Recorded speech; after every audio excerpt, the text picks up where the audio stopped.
Hey, it's me, GV, and welcome to GV Guides. This may be the first time you're hearing my voice if you've been watching the guides for Donkey Kong Country Returns HD for the Nintendo Switch.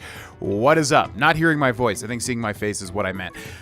Basically, yeah, I want to do like a review every time I complete guiding a game, or pretty much anything we complete on this channel. You know, I'll probably do one for Persona 4 and Persona 3 as well.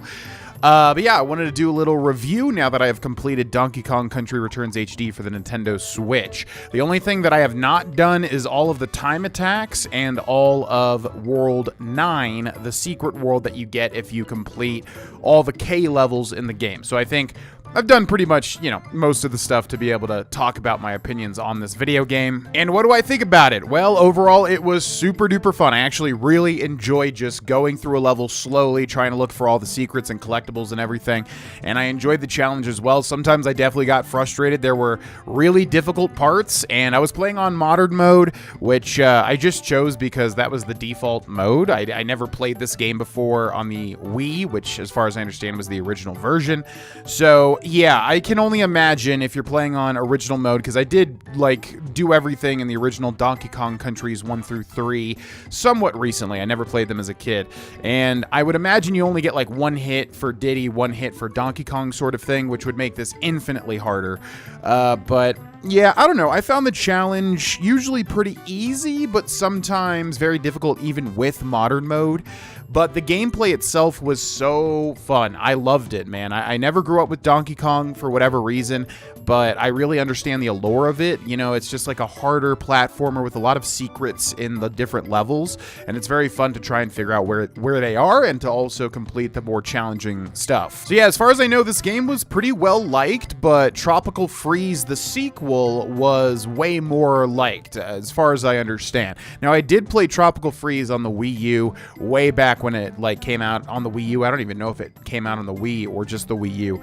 And yeah, it was really good, but I didn't really understand Donkey Kong at the time. I kind of just played it to play it. If I went back and played it again, I probably would be like, you know, flabbergasted at how much more I enjoyed it. But this game was really great. I mean, great quality. I never like Wii games in terms of visuals, and there's a lot of shovelware. The Wii is a weird console with its software, but what I mean is that, yeah, this game, I might have not gave it the time of day back in the day when it first came out, but replaying it now on the Switch was a joy. Like I said, just lots of collectibles to find, very challenging, especially the time attacks. My God, I did one time attack guide to get the gold medal for like the very first level when I first started guiding, and then somebody was like, what about the shiny golden medal, which I guess was a secret version of the golden medal that you have to be even faster, and I was like, what?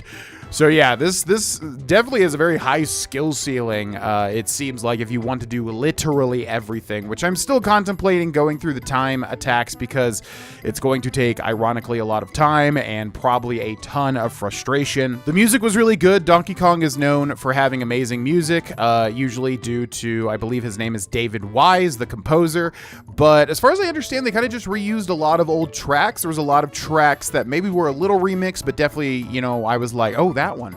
So the music was great, but I don't know how much of it was, you know, just kind of added into this version, and how much of it was new. But overall, you know, it was very moody. I really enjoyed it. Donkey Kong music really just has a very kind of atmospheric feel to it, and I love it. The graphics were good as well. You can definitely tell it's a Wii game originally because everything's very blocky and kind of like not detailed, which is what I don't like about Wii games. A lot of the visuals are blocky without a lot of detail, and I think the HD component of this game was nice. There was some very beautiful stages. I loved the blackout stages or whatever, like where Donkey Kong is just black with red for his tie.